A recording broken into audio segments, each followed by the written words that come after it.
दो दो वीडियो बना देता हूँ कभी कभी चैनल पे, फिर भी लोग लाइक नहीं करते यार। गलत नहीं है? एक यूट्यूबर को और चाहिए ही क्या होता है। Okay, hello chatters. My name is Rohit and you are watching Wrestle Chatter. आज मंडे नाइट रॉ में ब्रॉक लेसनर अपनी एंट्रेंस के टाइम पे जो गिरा ना, उसके ऊपर अब ब्रॉक लेसनर का खुद का भी रिएक्शन आ चुका है। सबसे पहले तो मैं आपको एक दूसरे एंगल से दिखाता हूं जहां पे एग्जैक्टली हमको पता चल रहा है कि ब्रॉक लेसनर अपनी एंट्री के टाइम पे गिर क्यों गया। तो यहाँ पे आप देख सकते हो, जैसे ही वो एक प्लेन फ्लैट वाला सर्फेस है, उसके बाद जैसे ही रैंप वाला सर्फेस होता है, वहीं पे कुछ पैर था ब्रॉक लेसनर का। और शायद शायद नहीं, डेफिनेटली उन्होंने बहुत ज्यादा ताकत लगा दी अपने पायरों के टाइम पे, और उसकी वजह से फिर ब्रॉक लेसनर गिर गया। और जब मैंने इसको लाइव देखा ना, तो पहले मुझे एकदम समझ में नहीं आया कि ब्रॉक लेसनर भाई गिर गया है। मुझे लगा कि पायरो का कुछ हुआ है, लेकिन फिर जैसे ही उल्टा गुलाटी खाते हुए देखा ब्रॉक लेसनर को, मैं समझ गया भाई यहाँ पे तगड़ा वाला पोपट हुआ। और इंस्टेंट यहाँ पे पॉल हेमन का भी रिएक्शन देखना। पहले तो पॉल हेमन को भी समझ में नहीं आया कि इसके ऊपर मुझे रिएक्ट कैसे करना चाहिए, लेकिन फिर जब उन्होंने देखा कि ब्रॉक एकदम से अब कवर अब तो करना ही है, मतलब मैं तो ये सोच रहा हूँ कि अगर ब्रॉक लेसनर यहाँ पे गिरता नहीं तो क्या इंटेंसिटी होती आज ब्रॉक लेसनर की मंडे नाइट रॉ में। क्योंकि उसके बाद तो भाई ऑरा का हो गया ऐसी की तैसी, तो अब फिर बंदे को थोड़ा स्माइल ही देनी थी। और उसके बाद जिन्होंने ब्रॉन ब्रेकर को हेड पहनाई है, उस वाले मुद्दे के ऊपर भी आएंगे। लेकिन जिस रिएक्शन की मैं बात कर रहा हूं, तो भाई उसके बाद जो रिंग साइड पे फैंस बैठे हुए थे, उन्होंने कुछ मूवमेंट कैप्चर किया है जहां पे ब्रॉक लेसनर लिटरली वापस जब आ रहे हैं ना रॉ के ऑफ एयर जाने के बाद, तो उसी जगह को ऐसे पॉइंट करके बोल रहे हैं और पॉल हेमन के साथ हंस रहे हैं। और ऐसे पैर से ऐसे जैसे क्रिकेट के टाइम पे अपनी क्रीज लेता है कोई क्रिकेटर कोई बैट्समैन, वैसे ही ब्रॉक लेसनर कर रहे हैं। इवन ड्रू मैकिंटायर भी सिचुएशन के पूरे मजे ले रहे हैं। उन्होंने भी जाके वहां पे चेक किया कि अच्छा ऐसा क्या है यहाँ पे, जो ब्रॉक लेसनर यहाँ पे फिसल गया, गिर गया। जब मैंने इसको लाइव देखा, मुझे लग नहीं रहा था कि मतलब फनी ये है, लेकिन अब जिस तरीके से रिएक्शन आया है सारे लोगों का, फैंस का, जिस तरीके से लोग इसे देख रहे हैं, ये डेफिनेटली ब्रॉक लेसनर के करियर के हाईलाइट सा बन गया है। और ये मूवमेंट फैंस कभी भी नहीं भूलने वाले। कुछ ब्रॉक लेसनर के फैंस गुस्सा भी हो रहे हैं इस चीज से कि भाई ब्रॉक लेसनर का मजाक कैसे बन रहा है, क्योंकि ब्रॉक के और माइनस में चला गया तो फिर लोग उसका मजाक बना रहे हैं। लेकिन आई थिंक ये चीजें होती रहती है, इसको लेके इतना सीरियस होने की कोई जरूरत नहीं है। या तो ब्रॉक लेसनर उसके बाद भी अपना कैरेक्टर सीरियस ही रखते, तब वो थोड़ा वियर्ड लगता। लेकिन उस एम्बैरेसमेंट से बचने के लिए ब्रॉक लेसनर ने अपने कैरेक्टर के साथ यहाँ पे जो हल्का सा ट्वीक किया मंडे नाइट रॉ में, उसकी वजह से वो जो एम्बैरेसमेंट थी वो कम हो गई। बट मुझे तो देखो इसको देख के बहुत मजा आया। इवन जो ब्रॉक लेसनर का डाई हार्ड फैन होगा और जो प्रोफेशनल रेसलिंग को सही से समझता है, उन्होंने इस मूवमेंट को बहुत ज्यादा एंजॉय किया है। और आज इस वीडियो में मंडे नाइट रॉ के बाद की बहुत सारी चीजें हम लोग डिस्कस करने वाले हैं। सबसे पहले तो भाई देखो, हमारा रोना धोना चल ही रहा है। अगर डब्ल्यूडब्ल्यू ने अच्छा शो डिलीवर भी कर दिया, तब भी रिसेंटली हमने कितने सारे ऐसे रॉ के एपिसोड्स देख लिए हैं जहां पे ये ऑफ एयर ले जा देते हैं चीजों को, और ऐसा लगता है कि भाई तुम्हारे पास पूरे शो में टाइम काटने के लिए जगह ही जगह है, तो तुम्हें यहां पे क्यों टाइम काटने की जरूरत पड़ रही है। तो ये वाली चीज तो हमेशा निकल निकल के आती। बट मुझे लगता है डब्ल्यूडब्ल्यू ऐसा नहीं है कि वो काट देती है, उनको ये होता है कि उनको दिखाना ही इतना था। वो तो फिर वहां बैठी ऑडियंस के लिए उन्हें मसाला तैयार करना होता है, क्योंकि भाई वो टिकट्स खरीद के आए हैं। और वही रॉ के ऑफ एयर में क्या हुआ, हमको सारी चीजें पता चली। तो भाई देखो, रोमन रेंस और ब्रॉक लेसनर के बीच ज्यादा कुछ नहीं हुआ। इन्होंने मारा एक दूसरे को, ब्रॉक लेसनर उसके बाद पिट पिटा के बाहर चले जाते, और उसके बाद भी वो स्माइल ही कर रहे थे। और शायद वो अवेयर थे कि वो ऑफ द एयर हैं, तो फिर वो रिएक्शन कैसे भी दें उस बात से कोई फर्क पड़ता नहीं है। लेकिन सबसे बड़ा पोपट अगर ब्रॉक लेसनर से भी ज्यादा किसी का हुआ है, तो वो है हमारे सोशल मीडिया के mega star YouTuber Logan Paul. क्योंकि होता क्या है, ब्रॉक लेसनर, ड्रू मैकिंटायर, इन दोनों ने मिलकर लोगन पॉल को एक तरीके से ट्रैप में डाल दिया कि जैसे कि अब वो जाके लड़ने वाले हैं। लोगन पॉल के अलावा कोई भी रिंग में नहीं घुसा है। और उसके बाद जो तबाही मचाई है लोगन पॉल के साथ, जिमी और जे उसने उनको सुपर किक लगाई। उसके बाद सीएम पंक ने जीटीएस हिट किया, और फिर उसके बाद जो कोडी रोड्स है उन्होंने क्रॉस रोड्स हिट किया, और लास्ट में जाके रोमन रेंस ने स्पीयर हिट किया। इतना ही नहीं, वो जो हाइड्रेशन वाला स्टेशन है वहां से लाके प्राइम की बॉटल्स ये लाते हैं, और सारी की सारी उन्होंने पोर कर दी, सारी की सारी उन्होंने भिगा दिया, नहला दिया बुरी तरीके से लोगन पॉल को। और सारे लोग उसको चक कर रहे हैं, और बहुत ही मस्त तरीके से उन्होंने वहां के क्राउड को हैप्पी होम भेजा है। क्योंकि जब लोगन पॉल जैसा बंदा पिट जाता है तो लोगों को वो देखने में मजा आता है। बाकी ये वाली आप पिक्चर देख सकते हो, ये डब्ल्यूडब्ल्यू की तरफ से आई है, जहां पे आप देख सकते हो चारों सुपरस्टार्स को कैसे उन्होंने चक किया, और उसके बाद बुरी तरीके से उन्होंने लोगन पॉल को वहां पे नहला दिया। तो ब्रॉक, ये खैर ऑफ एयर में था, तो इससे हम कोई ऐसा ज्यादा कनेक्शन नहीं लगाएंगे कि अच्छा ब्रॉक या ड्रू मैकिंटायर या ब्रॉन्सन रीड, ब्रॉन ब्रेकर ने मिलकर लोगन पॉल को फंसा दिया, क्योंकि ऑफ एयर की चीजों का स्टोरी लाइन से बहुत ज्यादा लिंक होता नहीं है। कुछ केसेस में होता भी है। बट ब्रॉक लेसनर के गिरने के बाद एक और मूवमेंट जिसको फैंस देख के बहुत ज्यादा हंस रहे हैं, और वो है ब्रॉन ब्रेकर को जिस तरीके से ब्रॉक लेसनर ने अपनी हैट पहना दी। और किसी ने सुबह वाली वीडियो की कमेंट सेक्शन में लिखा था कि हम कहां ब्रॉक लेसनर और ब्रॉन ब्रेकर के मैच की बात कर रहे हैं,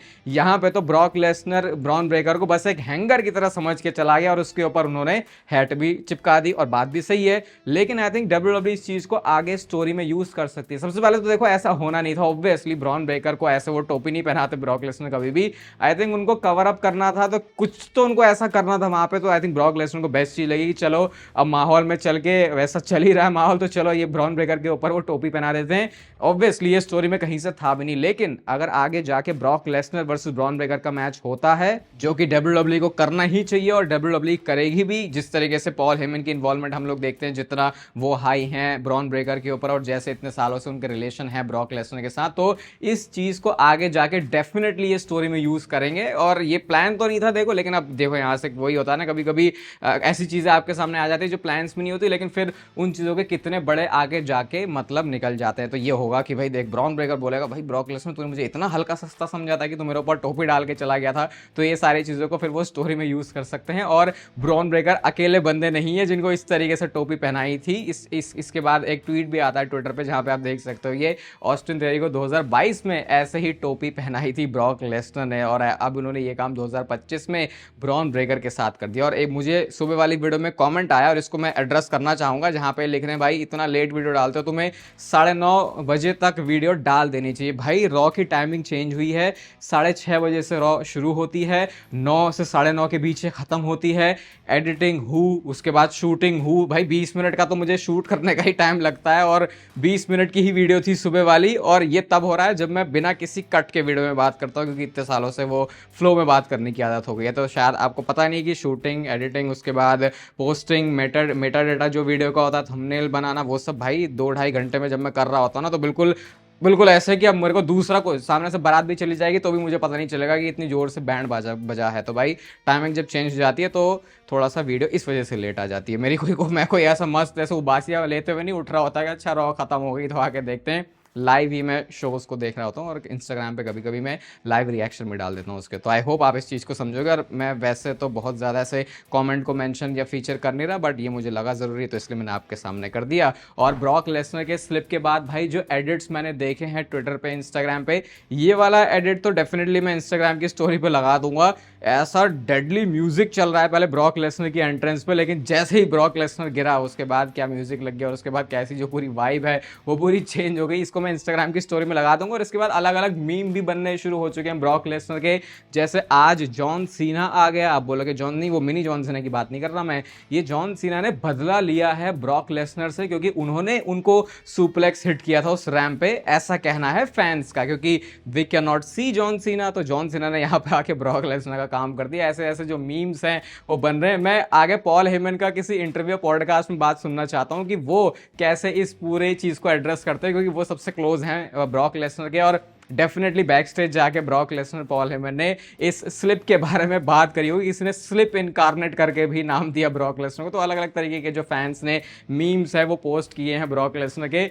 सारे लोग वैसे गॉसिप वाला टॉपिक तो मिल गया डब्ल्यूडब्ल्यूई में बैक स्टेज, क्योंकि सामने तो बोलेगा नहीं ब्रॉक लेसनर के 2-4 ही बंदे हैं, पॉल हेमन जैसे या फिर रोमन रेंज जैसे या फिर ट्रिपल एच जैसे, जो कि इसको मेंशन कर सकते हैं ब्रॉक के सामने में। बाकी तो फिर पता ही है सारे लोग ब्रॉक लेसनर से फटती है, क्योंकि वो बंदा कब कहाँ बैक स्टेज बिना कैमरा के या कैमरा के कुछ भी कर सकता है। उसका ज़्यादा भरोसा नहीं है, क्योंकि एटीट्यूड ही कुछ इस टाइप का है ब्रॉक लेसनर का। बाकी एक फ़ैन भी आता है, और ये वाला भी जो ट्वीट है बहुत ज़्यादा ट्विटर पे सरफेस हो रहा है, जहाँ पे आप देख सकते हो एक बंदा साइन लेके आया है जहाँ पे लिखता है कि उसका लास्ट डब्ल्यूडब्ल्यूई का शो है, थैंक्स टीकेओ। और यहाँ पे उसने थैंक्स में भी डॉलर बनाया हुआ, हर एस को उसने डॉलर बनाया हुआ। मतलब वो ये कहना चाह रहा है कि टिकट के जो प्राइसेस हैं वो इतने ज़्यादा हो चुके हैं कि अब मैं टिकट्स को अफोर्ड नहीं कर सकता। तो भाई देखो, अब ये जो अमेरिकन फैंस हैं उनके थोड़े दिल में बातें चुभ रही हैं, और ये तो हम डिस्कस करते आ रहे हैं। तो अब ऐसे फैंस अगर साइन भी लेके आ रहे हैं तो शायद डब्ल्यूडब्ल्यूई इन चीज़ों के ऊपर कंसिडर कर सकती है। और वैसे भी अगर शोज अच्छे नहीं बनाओगे, तो हमने हालत तो देखी थी, डब्ल्यूडब्ल्यूई के जो टिकट्स हैं अब वो उस तरीके से नहीं बिक रहे। और अब फाइनली बात करते हैं कि आज रॉ के बाद क्या चीज़ें हुई, सिर्फ उसी बारे में डिस्कस कर रहे हैं। तो रोमन रेंस ने जो बात बोली थी सीएम पंक और कोडी रोड्स के लिए कि ये जो टाइटल है वो मेरे ऊपर ज़्यादा बेटर लगेगा, उसके बाद फिर उनसे पूछा भी कि भाई ये किसके लिए तू बोल रहा है, तो रोमन रेंस ने बोला कि ये तुम फिगर आउट कर लो मैं किसके लिए बात कर रहा हूँ। अब यहाँ पर कुछ इस वाली स्टोरी के के डेप्थ में अगर जाएं तो आपको याद होगा जिस टाइम पे रोमन रेंस के पास में अनडिस्प्यूटेड चैंपियनशिप थी, तब क्योंकि रोमन रेंस एक ही ब्रांड पर थे तो उसलिए फिर WWE एक नया टाइटल लेके आई थी जो कि फिर सेथ रॉलिंस के पास आया था, जो कि अभी सीएम पंक के पास है। ये वाले टाइटल की मैं बात कर रहा हूँ जो बिल्कुल यहाँ पे लगा हुआ है। ये टाइटल WWE तब लेके आई थी जब एक ही ब्रांड पर थे रोमन रेंस और उन्होंने टाइटल को यूनिफाई कर दिया था। अब बहुत ही ऑब्वियस है, उस पूरी स्टोरी में रोमन रेंस ने बोला था उस वाली चैंपियनशिप को सेकेंडरी चैंपियनशिप की, मेन चैंपियनशिप तो मेरे पास है। और जिस तरीके से उनकी कोडी रोड्स के साथ हिस्ट्री रही है, यहां पर स्पेकुलेशन ये है कि रोमन रेंस ने जो बात बोली है वो दिखाई तो ऐसे कि जैसे शायद ज्यादा सीएम पंक के लिए है, लेकिन वो बात कोडी रोड्स के लिए ही बोली गई थी। और यहां पर WWE ने वो बीज बोना भी शुरू कर दिया है कि अब आगे जाके रोमन रेंस चैंपियनशिप के ऊपर भी फोकस करने वाला है। एंड आई होप WWE ने सिर्फ इसको एक रॉ के मूवमेंट के लिए या फिर रोमन रेंस को एक सैवेज लाइन देने के लिए नहीं बोला। WWE कुछ मोटिवेटेड रह के, रोमन रेंस खुद मोटिवेटेड रह के कुछ अच्छे से इन्वेस्ट करे स्टोरी में, जहां पे रोमन रेंस की वर्ल्ड चैंपियनशिप के लिए जो चेज है वो शुरू हो। क्योंकि अब तक जब से उन्होंने टाइटल हारा है, रोमन रेंस ने चैंपियनशिप को चेज तक नहीं किया है। तो भाई जीतना तो वो दूर की बात, सिर्फ वो बातें बोल के चले जाते हैं। उसके बाद फिर अगली स्टोरी कहां चली जाती है, फिर उन्होंने कभी रॉ स्मैकडाउन में ऐसा कुछ बोला भी था, वो स्टोरी का हमको कुछ फॉलोअप मिलता भी नहीं है। तो लेट्स सी अब आगे जो रोमन रेंस का रन है वो चैंपियनशिप के लिए कब आएगा, और उससे पहले एक चैंपियनशिप मैच के अंदर वो कब आते हैं। बाकी स्क्रीन पर अभी आपको सुबह की मंडे नाइट रॉ की रिव्यू वीडियो दिख रही होगी, उसको जाके जरूर देखना। चैनल पर दूसरी वीडियो आई है तो उसके लिए भाई इस वीडियो को लाइक करना तो बनता है। बाकी चैनल को सब्सक्राइब कर सकते हो आप ऐसे ही WWE से रिलेटेड कंटेंट के लिए, और कभी कभी तो 2 वीडियोस भी आ जाती है चैनल पे। तब तक के लिए लेते रहो जिंदगी के मजे।